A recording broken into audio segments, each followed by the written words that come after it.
এতিয়া আমি আলোচনা কৰিম history of the T industry ইতিহাস The first government tea plantation was located on a sandbank near the confluence of the Brahmaputra and the Kundil rivers. প্ৰথম যে মানে T চাহ বাগিচা অসমৰ ক'ত আছিলে অন দ্য চেণ্ডবেংক মানে নদীৰ চৰক চেণ্ডবেংক বুলি কোৱা হয় আৰু অন দ্য কনফ্লুৱেঞ্চ মানে দুটা নৈৰ মানে মিলন যিটো স্থল তাক কনফ্লুৱেঞ্চ বুলি কোৱা হয় কোন দুটা নৈ আছিলে ব্ৰহ্মপুত্ৰ আৰু কুণ্ডিল নৈ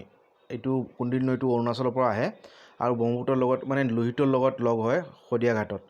চ' এই ব্ৰহ্মপুত্ৰ আৰু কুণ্ডিল নৈৰ যিটো মানে জইনিং পইণ্ট সেইখিনি মানে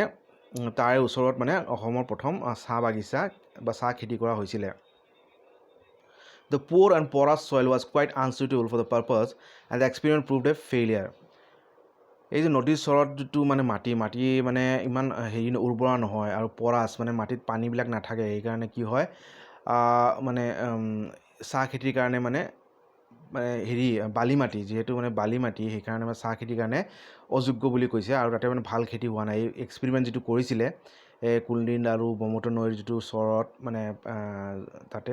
এক্সপেৰিমেণ্টটো ফেইলিয়াৰ হ'ল তাতে ভাল খেতি হোৱা নাই The plants were therefore removed to Jaipur where a new garden was opened. তাৰপিছত ক'ত লৈ যোৱা হ'ল মানে হেৰি চাহ বাগিচা চাহ খেতি জয়পুৰ এইটো মানে ডিব্ৰুগড়ত আছে আমাৰ ডিব্ৰুগড় জিলাত আছে জয়পুৰ জেগা তাতে মানে নতুন চাহ বাগিচা মুকলি কৰা হ'ল দিছ was sold in 1840 to the Assam company আৰু এই চাহ বাগিচাটো 1840 চনত মানে কোনটো আছাম কোম্পানী নামৰ চাহ কোম্পানীক বিক্ৰী কৰি দিয়া হ'ল which had been formed in the previous year with a capital of $500,000 sterling আৰু 1840 চনত 1839 চনত এই আছাম কোম্পানী নামৰ কোম্পানীটো সৃষ্টি কৰা হৈছিলে আৰু মানে কিমান টকা দি $500,000 ষ্টাৰ্লিং এইটো ইংৰাজী টকা ষ্টাৰ্লিং $500,000 প্ৰায় 5 lakh sterling and which established factories at Dibrugarh and the junction of the Burhiding and Tingri rivers আৰু এই আছাম কোম্পানীয়ে টি কোম্পানীয়ে মানে ক'ত সিহঁতৰ ফেক্টৰী হেৰি কৰিলে স্থাপিত কৰিলে বুঢ়ীদিহিং আৰু টিংৰি নৈৰ জাংচন মিলন য'ত লগ লাগে তাতে সিহঁতৰ ফেক্টৰী বনালে বা স্থাপিত কৰিলে Plantations were made from China seed আৰু এই যে ডিব্ৰুগড়ত যিটো চাহ খেতি কৰা হ'ল এইটো মানে চাইনাৰ পৰা বীজ আনি খেতি কৰা হ'ল but for some time the leaf bought in from the bushes growing wild in the forest continued to be the chief source of supply কিন্তু যদিও মানে যেতিয়ালৈ খেতি কৰা হ'ল কিন্তু খেতি হোৱাৰ আগলৈকে মানে এই অসমৰ যিবিলাক জংঘলত মানে যিবিলাক চাহ হৈছিলে চাহ খেতি কৰিছিলে মানে তাৰে পৰা বেছিভাগ মানে ইংৰাজসকলে বা স্থানীয় লোকসকলে মানে চাহ ছাপ্লাই যোগান ধৰিছিলে In its early years the company was far from prosperous but about 1852 its prospects began to improve আৰু স্থাপিত হোৱা কিছুমান বছৰলৈকে আছাম কোম্পানী ইমান মানে লাভ হোৱা নাছিলে ফাৰ ফ্ৰম প্ৰস্পাৰাছ ইমান উন্নতি হোৱা নাছিলে ইমান ব্যৱসায়িক দিশে মানে ইমান ফলপ্ৰসূ ব্যৱসায় হোৱা নাছিলে কিন্তু 1852 চনত 1852 চনত ইটছ প্ৰস্পেক্টছ বিগেন টু ইম্প্ৰুভ মানে কোম্পানীটো কালক্ৰমে উন্নতি হ'বলৈ ধৰিলে তাৰ ব্যৱসায়ত লাভ হ'বলৈ ধৰিলে and in 1859 it had 4,000 acres under cultivation and an outturn of over 760,000 pounds of tea আৰু 1859 চনলৈকে গৈ তাৰ প্ৰায় 4,000 একৰ মানে জমিন বা ভূমিত হেৰি কৰিলে মানে চাহ খেতি কৰিলে চাহ খেতি মানে আছিলে অলৰেডি এনে আউটৰ মানে আৰু কিমান লাভ হ'ল 760,000 মানে পাউণ্ডছ এইটো ইংৰাজী হেৰিত টকাত কৈছে পাউণ্ড ষ্টাৰ্লিং ব্ৰিটিছ কাৰেঞ্চি তাৰে হিচাপত মানে 760,000 সেই সময়ত মানে ইমান বেছি আছিলে এতিয়া আমাৰ 760,000 পাউণ্ডছ হ'লে বহুত হয় আৰু সেই সময়তটো মানে বহুত বেছি হ'ব কিমান মানে প্ৰায় কোটিত গুচি যাব বহুত হয় its local expenditure exceeded a lakh of rupees a year in 1853 আৰু যিবিলাক স্থানীয় খৰচা আছিলে এই আছাম কোম্পানীৰ এইটো প্ৰায় মানে 1 লাখতকৈও বেছি মানে টকাৰ ইণ্ডিয়ান ৰুপিজত খৰচা হৈছিলে এইটো হিচাপটো হ'ল 1853 চনৰ by which time 9 other gardens had been started. আৰু এই সময়তে মানে আৰু 9টা চাহ বাগিচা কালক্ৰমে স্থাপিত কৰা হ'ল অসমত। 9 টি গাৰ্ডেনছ আসাম টি কোম্পানীৰ বাহিৰে আৰু 9টা চাহ বাগিচা মুকলি কৰা হ'ল উজনি অসমত। The existence of indigenous tea in Kachar and Sylhet was soon afterwards ascertained. আৰু ইয়াৰ পিছতে উজনি অসমৰ পিছত এতিয়া মানে অসমৰ যিটো বৰাক ভেলীত কাছাৰত আৰু চিলেটত মানে চাহ খেতি কৰাৰ মানে সন্ধান আৰম্ভ কৰিলে ইংৰাজসকলে। And in 1855 the pioneer garden in the former district was opened. আৰু 1855 চনত কাছাৰ জিলাত প্ৰথম মানে চাহ বাগিচা মুকলি কৰা হ'ল বা স্থাপিত কৰা হ'ল। সেইখিনি আমি বহুত ইম্পৰ্টেণ্ট তথ্যখিনি পাই আছোঁ। During the next few years, the new industry made rapid strides. আৰু নতুনকৈ যিবিলাক চাহ বাগিচা মুকলি কৰা হৈছিলে কাছাৰত বা উজনি অসমত এইবিলাক মানে তাৰে কিছুমান বছৰলৈকে মানে বহুত উন্নতি কৰিলে, জলদি বহুত উন্নতি হ'ল সিহঁতৰ। The conspicuous success of the Assam and Jorhat companies, the latter of which was formed in 1858 from the estates of the Messrs. Williamson, led to the most extravagant ideas regarding the prospects of the industry. আৰু এই মানে এতিয়া আমি যে Williamson মেগৰ বুলি এটা চাহৰ যিটো হেৰি পাওঁ, এই উইলিয়ামছনৰ মানে বাগিচাত যিটো যোৰহাট যিটো টি কোম্পানী প্ৰথমবাৰৰ বাবে কেতিয়া মুকলি কৰা হ'ল 1858 চনত। আৰু মানে ইয়াৰ মুকলি কৰাৰ পিছত মানে ইংৰাজসকলে ভাবিলে মানে বহুত মানে যে লাভ হ'ব, মানে বহুত মানে এটা আইডিয়া আহিলে যে এই চাহ খেতিৰ পৰা অসমত বহুত মানে লাভ হোৱাৰ সম্ভাৱনা আছে। Fresh gardens were opened in all directions and a period of wild excitement and speculation supervened. আৰু মানে সিহঁতে ইমানে মানে হেৰি হৈ গ'ল, মানে উৎসুক মানে আকাংক্ষী হৈ গ'ল, মানে বেছি হেৰি হৈ গ'ল, মানে এম্বিচিয়াছ হৈ গ'ল, মানে বেছি সিহঁতে ইমানে প্ৰস্পেক্ট দেখিলে যে আৰু নতুন নতুন মানে ফ্ৰেছ গাৰ্ডেনছ মানে বিভিন্ন ডিষ্ট্ৰিক্টৰ অসমৰ হেৰি কৰিলে, চবফালে মানে হেৰি কৰিলে, মুকলি কৰিলে, আৰম্ভ কৰিলে চাহ খেতি। আৰু মানে এ পিৰিয়ড অফ ৱাইল্ড এক্সাইটমেণ্ট, এটা মানে উৎসাহ আৰু মানে হেৰি মানে এটা মানে হেৰি আহিলে, মানে সিহঁতৰ মানে নতুন এটা উদ্যম আহিলে যে চাহ খেতিৰ দ্বাৰা মানে সিহঁতৰ ইংৰাজসকলৰ বহুত লাভ হ'ব পাৰে। The mania extended over 2 government officers and 3 deputy commissioners, 4 assistant commissioners and several police officers tree up their appointments to engage in tea planting. আৰু এইটো মেনিয়া বুলি কৈছে, মানে এটা মানে পগলামি বুলি কৈছে, মানে কিয়নো এইবিলাক এই যে চাহ খেতিৰ পৰা ইমানেই লাভ হোৱাৰ যেনে সিহঁতৰ সম্ভাৱনা দেখিলে যে কিছুমান গভৰ্ণমেণ্ট অফিচাৰ, মানে তাৰে ভিতৰত 3জন ডেপুটি কমিশ্যনাৰ DC আৰু 4জন এছিষ্টেণ্ট কমিশ্যনাৰ কি কৰিলে, আৰু কেইবাজনো মানে পুলিচ অফিচাৰ কি কৰিলে, সিহঁতৰ চাকৰি এৰি মানে চাহ খেতিত লাগি গ'ল। মানে ইমানে মানে হেৰি হৈছিলে, মানে উৎসাহ মানে উদ্বিগ্ন মানে সিহঁতৰ মতে আহিলে যে ইমানে ভাবিলে যে প্ৰফিট হ'ব, যে চাকৰি ইমান ডাঙৰ ডাঙৰ চাকৰি এৰি চাহ খেতিত লাগি গ'ল। Clearances were made wholesale, often with the sole object of selling them to companies at a large profit. আৰু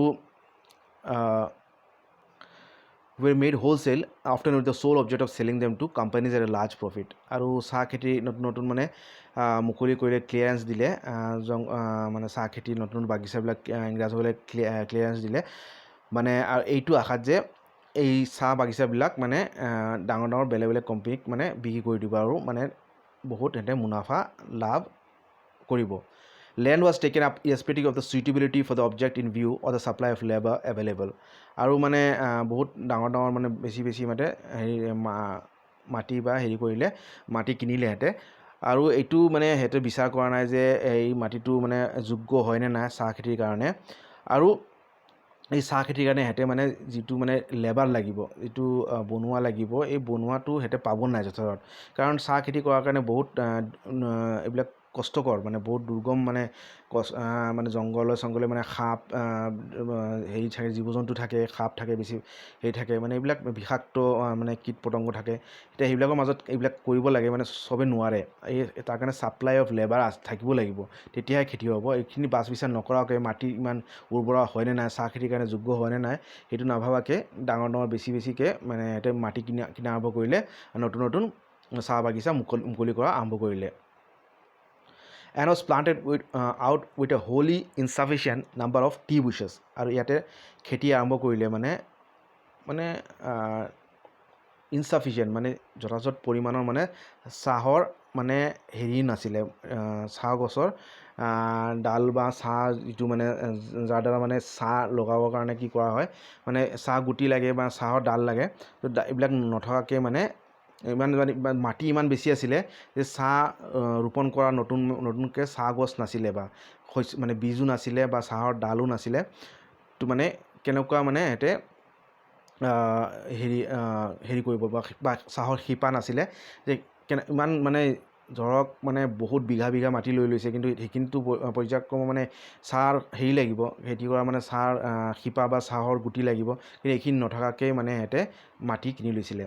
the result was generally collapse আৰু ইয়াৰ সম্ভৱতঃ মানে হেৰি হ'ল ফলাফলটো হ'ল কি সিহঁতৰ মানে ফেইলিয়াৰ হ'ল বস্তুটো জেনেৰেলি কলাপছ হ'ল মানে প্ৰায় ধ্বংসৰ নিচিনা হৈ গ'ল many of the new companies unable to meet the liabilities were wound up আৰু নতুন কোম্পানী মানে খোলা হ'ল কিন্তু সিহঁতৰ যিবিলাক দায়িত্ব আছিলে সেইবিলাক তেওঁলোকে মিট আপ কৰিব নোৱাৰিলে এচিভ কৰিব নোৱাৰিলে আৰু সিহঁতে বন্ধ কৰিব লগা হ'ল and those which were still carried on suffered a serious depreciation of their shares আৰু যিবিলাক মানে এনেকুৱা লছত চলি আছিলে সিহঁতৰ মানে যিটো শ্বেয়াৰ সিহঁতৰ যিটো মানে ভেলু আছিলে ভেলু বহুত কমি গ'ল শ্বেয়াৰ মাৰ্কেটত মানে সিহঁতৰ যিটো চাহৰ যিটো উন্নতি মানে বা ৰেভিনিউ আছিলে আৰু বহুত কমি গ'ল আৰু সিহঁতৰ শ্বেয়াৰৰ ভেলুটোও কমি গ'ল through the ignorance of the shareholders who are as remarked by Sir John Edgar in a paper written at a time showed as much folly in their hurry to get out of the tea as they had a few years before in their eagerness to undertake the speculation আৰু sir জন এডগাৰে কৈছে মানে এইবিলাক যে share holder আছিলে যিবিলাকে share কিনিছিলে এই চাহ বাগিচাত টি কোম্পানীবিলাকত নতুন সিহঁতেও ভাবিছিলে ইংৰাজসকলৰ নিচিনা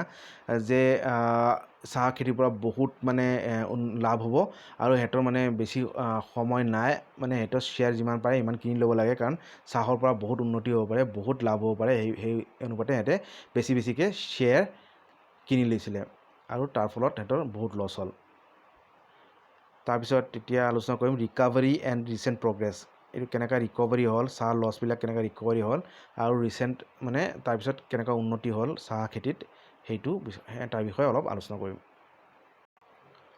The depression continued until 1869 when it was found that well-managed gardens were yielding a good profit and that even those which had belonged to the defunct companies were in many cases turning out were under careful management. আৰু এই যে চাহৰ যিটো অৱনতি যিটো কুফল এইটো মানে 1869লৈকে চলি আছিলে 1869লৈকে আৰু তাৰপিছত ইংৰাজসকলে দেখা পালে যে যিবিলাক চাহ বাগিচাবিলাক ভালকৈ মেনেজ কৰা হৈ আছে সিহঁতে মানে ভাল প্ৰফিট দি আছে and that even those which had belong to different companies আৰু যিবিলাক মানে বন্ধ হৈ যোৱা যিবিলাক কোম্পানী নাছিলে যিবিলাক চাহ বাগিচাবিলাক যেতিয়া বন্ধ হৈ গ'ল সিহঁতৰ পৰাও মানে ভাল প্ৰফিট হৈ আছে আৰু মানে কিয়নো সিহঁতৰ মানে ভালকৈ মানে মেনেজ হোৱাৰ ফলত মানে সিহঁতে ভাল প্ৰফিট দি আছে this gave a fresh impetus to the industry and during the next 30 years there was a steady increase in the number of tea gardens in the area under cultivation and the output of tea আৰু ইয়াৰ ফলত মানে নতুন উদ্যম পালে নতুন এটা মানে হেৰি পালে এনাৰ্জি পালে চাহ বাগিচাত নতুন এটা হেৰি পালে নতুন উদ্যমেৰে কাম কৰিলে আৰু তাৰ নেক্সট 30 years 30 বছৰলৈকে মানে চাহ খেতিৰ মানে ভালেখিনি উন্নতি হ'ল আৰু চাহ বাগিচাৰ মানে যিখিনি সংখ্যা আৰু বাঢ়িলে আৰু মানে যিমানখিনি এৰিয়া চাহ খেতিৰ এৰিয়াও বাঢ়িলে আৰু যিখিনি চাহ আউটপুট যিটো চাহৰ যিটো প্ৰডাক্ট সেইটোও বাঢ়িলে বছৰে যিমানখিনি উৎপাদনটো বাঢ়িলে আৰু in 1872 about 27,000 acres were actually planted with tea in the Brahmaputra Valley আৰু 1872 চনত মানে 27,000 একৰ মানে ইমান বিশাল এৰিয়াত মানে চাহ খেতি কৰা হৈছিলে এইটো কেৱল আমাৰ ব্ৰহ্মপুত্ৰ ভেলীত এইখিনি আৰু 23,000 একৰ মানে কাছাৰত আৰু 1,000 ইন চিলেট মানে ইমান এইফালে 50 আৰু মানে